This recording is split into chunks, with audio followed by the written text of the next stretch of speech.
동키TV입니다. 오늘은 요즘 부쩍 한국인들이 자주 사용하는 말이 있죠. 무죄 추정의 원칙에 대해서 좀 얘기해 볼게요. 워낙 워딩이 어렵지 않은 말이라서 대충 무슨 뜻인지 아실 겁니다. 그러나 역시 그 활용 사례를 보면 한국인의 법치 수준으로는 무죄 추정의 원칙도 이해하기 어려워 보여요. 얼마 전에 부산대학교에서 정경심의 항소심 판결이 선고되자 그에 따른 조민에 대해서 입학 처분 취소의 행정 절차 진행을 발표합니다.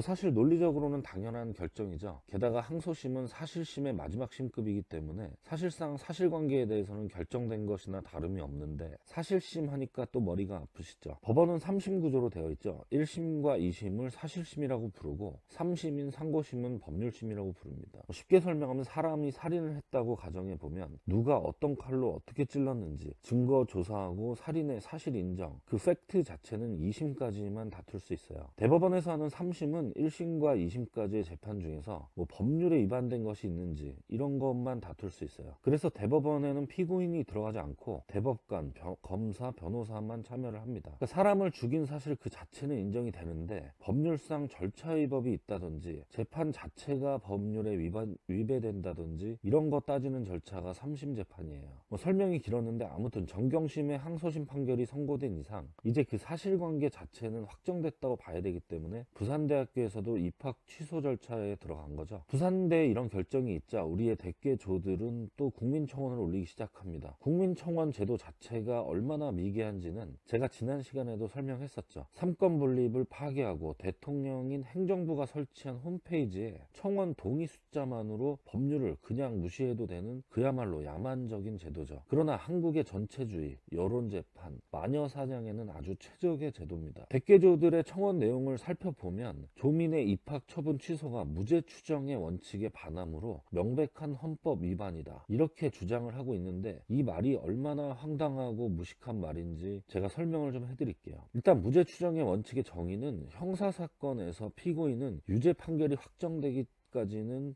전까지는 무죄로 추정된다는 원칙이죠. 저 정의에서도 알 수 있듯이 무죄 추정의 원칙은 형사사건의 피고인에게만 적용되는 거예요. 부산대의 입학 취소 처분 이런 거는 행정처분인데 행정처분에는 무죄 추정의 원칙이 적용되지 않습니다. 재판은 크게 형사소송, 민사소송, 행정소송 이렇게 있는데, 형사소송은 경찰이나 검사가 나와서 범인을 체포하고 구속하고 기소를 한 다음에 처벌하는 절차를 말하고요. 민사소송은 개인 간 채권 채무 관계를 논하는 재판이고, 행정소송은 국가가 국민에 대해서 어떤 처분을 했을 때 이 국가의 처분을 무효, 취소시키는 절차를 말해요. 그래서 유죄, 무죄라는 이런 말은 형사소송에서 나오는 말이고요. 반드시 검사가 원고가 되는 소송만 형사소송에 해당됩니다. 그래서 형사소송의 판결문은 항상 피고인에게 징역 몇 년을 선고한다 이런 식이고, 민사소송은 갑은 을에게 금전 얼마를 지급하라, 행정소송은 부산대학교의 입학 취소 처분을 취소한다 이런 식으로 판결을 해요. 이제 대충 감이 좀 오시나요? 유무죄라는 말 자체가 형사소송에서만 나오는 말이기 때문에 행정처분에 기한 행정소송이나 민사소송에서는 무죄 추정이 적용될 리가 없겠죠.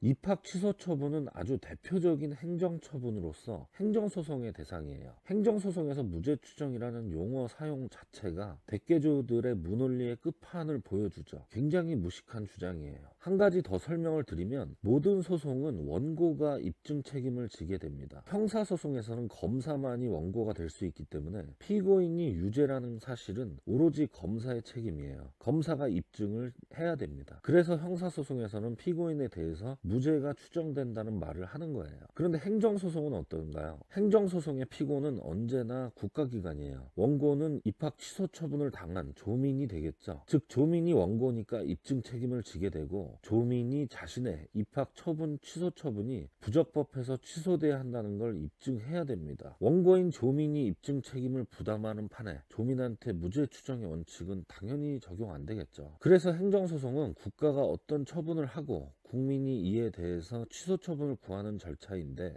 소송이 끝날 때까지 그 국가의 처분은 그대로 유지를 시킵니다. 이런 걸 행정법상의 공정력이라고 하고 오히려 무죄 추정의 원칙과는 정반대예요. 뭐 어려운 얘기는 이쯤 해두고 이렇게 좌파들의 논리는 그 자체로 너무 어처구니가 없어서 수준 이하죠. 그러나 더 충격적인 건 저런 청원에 34만 명이나 동의를 한다는 사실이 경이롭습니다. 대깨문이나 대깨조들이 무식하다는 건 이미 알고 있어서 익숙하지만 최소한 그들과 무슨 논쟁이라도 하려면 문명국가로서의 양식, 형식 정도는 갖춰야 무슨 얘기가 되겠죠. 게다가 소송의 전 단계인 처분의 단계에서 들고 나온 논리가 형사소송의 무죄 추정의 원칙이에요. 이 정도 수준의 대깨조들이랑은 아예 논쟁을 시작을 할 수가 없어요. 처음부터 개념부터 설명을 해야 되는데 그러기에는 저들의 감성파리에 이미 져버려요. 정말 답답한 상황이죠. 근데 더 화가 나는 건 저런 청원글이 올라왔는데도 대한민국의 법률 전문가들 중에서 아무도 바른 소리를 안 해요. 이런 식의 청원이 공중파 뉴스에서 나오는데도 방관하고 있는 현실이 안타깝습니다. 동키TV 구독자님들만이라도 최소한 이 정도 법률 상식은 아셔야 되고, 제가 하는 얘기들은 선진국에서는 정말 초중등 수준에서나 나오는 법치 수준입니다. 이 정도가 안 되면 한국은 법치국가를 운영을 하면 안 돼요. 참고로 하나 더 말씀드리면 무죄 추정의 원칙이 피고인에게만 적용된다는 말을 했는데 이 피고인이라는 말도 형사소송에서만 사용합니다. 즉 피고인이라는 건 검사가 기소한 자를 말하고요. 민사소송이나 행정소송에서는 피고인이라고 하지 않고 피고라고 해요. 그래서 더 민사나 행정소송에는 무죄 추정의 원칙 같은 게 적용이 안 됩니다. 이 정도 개념도 좀 알고 계셨으면 좋겠어요. 오늘은 여기까지 하겠습니다.